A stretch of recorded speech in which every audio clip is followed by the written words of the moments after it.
बड़ा ज़बरदस्त किस्म के मैचेस एक्सपेक्टेड थे अफ़गानिस्तान के साथ, और हमने देखा कि वो सीरीज़ हम हार गए। 5 सीनियर प्लेयर को रेस्ट दिया गया। सबका कमबैक हमने देखा कि एज़ एक्सपेक्टेड हो चुका है। लेकिन बिफोर दैट कि हम इस पे आएँ, एक डिस्कशन, एक र्यूमर चलना शुरू हुआ बाबर आज़म की कैप्टनसी के हवाले से, और उसमें ये भी था कि शादाब ने भी उनको सपोर्ट किया, उस पर भी बात होना शुरू होगी, काफ़ी इस पर भी डिस्कशन होती रही, और काफ़ी स्पेकुलेशन थी कि शायद कप्तान कोई और हो या T20 फॉर्मेट की कैप्टनसी बाबर से ले ली जाए। लेकिन पीसीबी ने, क्योंकि उनकी तरफ से कोई रिप्लाई या कोई ऐसी प्रेस रिलीज़ नहीं आया, और सारों को जवाब मिल गया कि Babar Azam as a captain again तमाम फॉर्मेट के लिए एज एक्सपेक्टेड आ चुके हैं। कैसे देखते हैं इस, ये र्यूमर था या वाकई कोई हलचल हो रही थी बोर्ड में? अच्छा, मेरी जहाँ तक इतला है उसके मुताबिक बोर्ड मार्केट में कुछ चीज़ें फ्लोट लाजमी खुद से करता है, और फिर पब्लिक का रिएक्शन देखा जाता है कि पब्लिक उस पर किस तरह रिएक्ट करती है। तो कुछ वो चीज़ ज़रूर थी।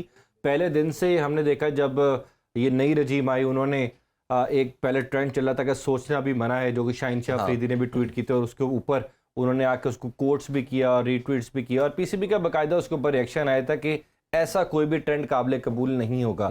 तो वो बेसिकली इसी चीज़ ही कड़ी थी कि कोई ये जो प्लेयर पावर है, कुछ लोगों ने, बोर्ड के लोगों ने कहा ये प्लेयर्स के जो नेक्सेस है इसको ब्रेक करना है। लेकिन अब सिचुएशन ये है कि सरफराज नहीं है इस वक्त, कप्तान बाबर आजम है। सरफराज को भी हटाया इसी तरह ही गया था, हालांकि उन्होंने भी लंबी फतूहात लेके चल रहे थे। 11 T20 में लगातार सीरीज जीती, 9 एक बार T20 में लगातार सीरीज जीती, चैंपियंस ट्रॉफी के वो फातेह कप्तान थे। लेकिन उसके बावजूद सरफराज को हटाया गया, लेकिन उस पर पब्लिक रिएक्शन उस तरह नहीं आया था, क्योंकि सरफराज से खुद इंडिविजुअली उसकी अपनी परफॉर्मेंस उस तरह नहीं थी। बेशक वो एक कामयाब कप्तान था, लेकिन परफॉर्मर उस तरह नहीं था।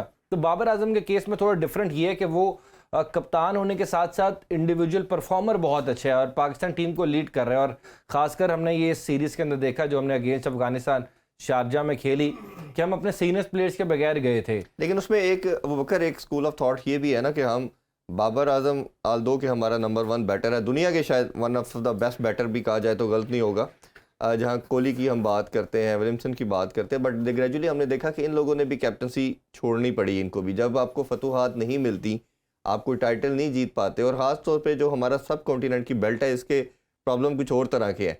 ऑस्ट्रेलिया, न्यूजीलैंड, इंग्लैंड के अंदर अगर आप फाइनल या सेमीफाइनल खेलते हो तो शायद उनकी जो आवाम है वो उसको दोनों हाथों से एक्सेप्ट कर लेती है। हमारा इधर कल्चर में, इंडिया में भी इवन ऐसा नहीं है, श्रीलंका में भी शायद ऐसा नहीं है। आपका वो टाइटल मायने करता है। बाबर की कैप्टनसी में भी तक हम कोई भी इवेंट नहीं जीत पाए, तो इसकी वजह से बाबर पे एक ऑन ग्राउंड प्रेशर तो ओबियसली एक बड़ा ठीक ठाक किस्म का था, और इसी प्रेशर की वजह से कुछ लोगों का ओपिनियन ये था कि बाबर शायद जो एक हमें कैप्टन कमोडिटी कहना चाहिए वो नहीं है।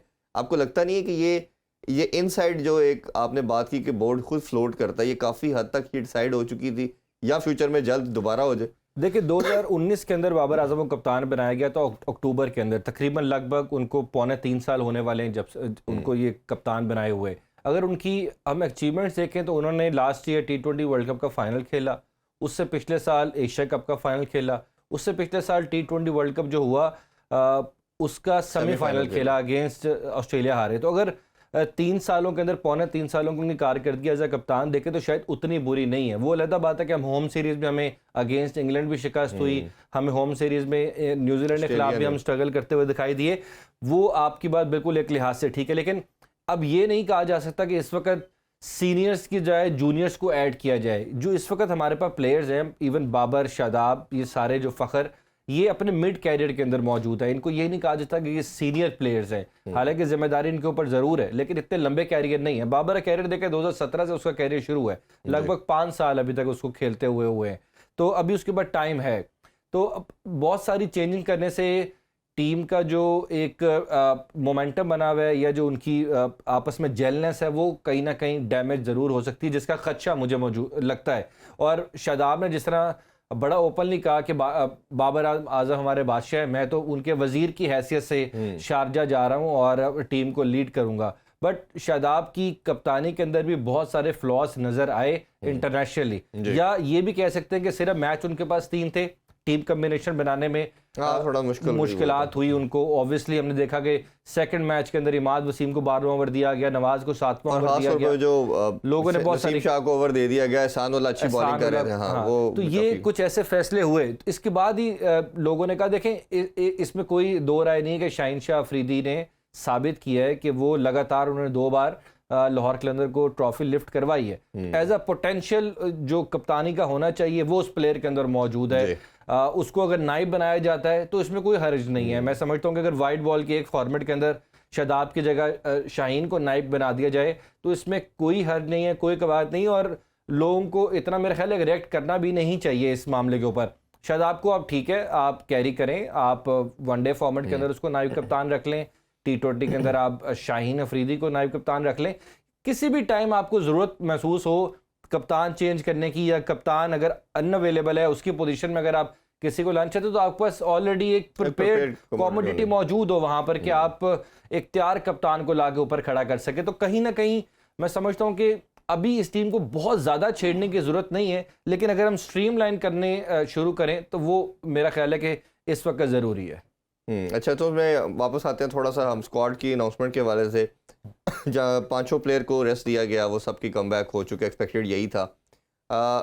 अब इसमें एहसान उल्लाह को और हमने देखा साइम अयूब और जो है ज़मान खान, ये तीनों को T20 स्क्वाड में रखा गया। इनका कैसे देखते हैं? और ख़ास तौर पे अगर एहसान उल्लाह की बात की जाए तो उसने तो जिस तरह का परफॉर्म PSL में किया वही कंटिन्यूटी उसने दिखाई।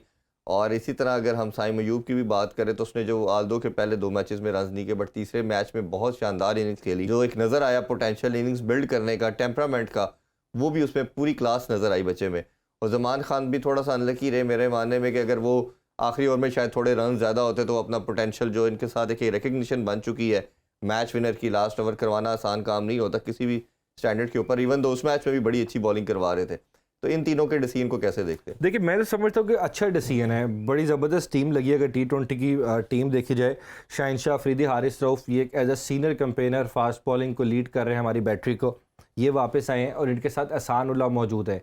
चौथे फास्ट बॉलर के तौर पे ज़मान खान है, लेकिन अब जिनको अपने 2.5-3 साल टीम के साथ रखा, मोहम्मद वसीम जूनियर, उनको ड्रॉप करना पड़ा है आपको T20 से। हालांकि उनकी तीसरे T20 के अंदर परफॉर्मेंस इतनी बुरी नहीं थी, नसीम शाह से कदरे बेहतर बॉलिंग की थी, लेकिन इस वक्त नसीम शाह को सिलेक्टर एज दी है।